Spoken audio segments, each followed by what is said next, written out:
Самый большой паук в мире – паук-птицеед.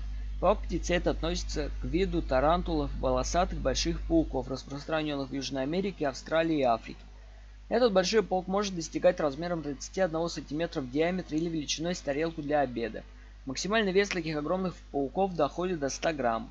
Все тело паука-птицееда покрыто волосками. При угрозе паук быстрыми движениями лапок способен высвободить облако из волосинок в воздух. При попадании этих ворсинок на кожу либо слизистой оболочки появляется сильный зуд раздражения. Также при наступлении опасности паук способен шипеть. Этот звук слышен на расстоянии до 15 метров вокруг.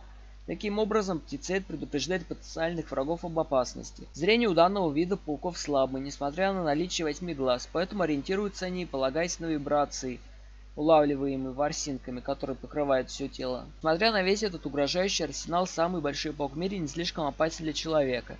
Его яд не более ядовит, чем яд пчелы, и может вызвать повышенное потоотделение, боль, жар и покраснение места укуса.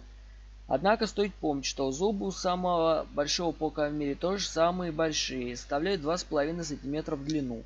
Живет паук-птицеед в норах и ущельях между камней. Основу рациона составляют ящерицы, более мелкие пауки, грызуны и птицы. Плотно покушав, паук может не вылезать из своей норы несколько месяцев. Есть сведения, что пауки, содержащиеся в неволе, могут без видимых причин отказываться от пищи на период от 1 до 2 лет.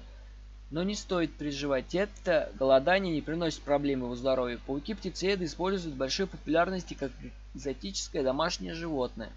Однако разведение в неволе очень затруднено, поэтому большая часть пауков вылавливается в дикой природе. Максимальный срок жизни доходит до 30 лет. Все зависит от количества пищи и температурного режима содержания.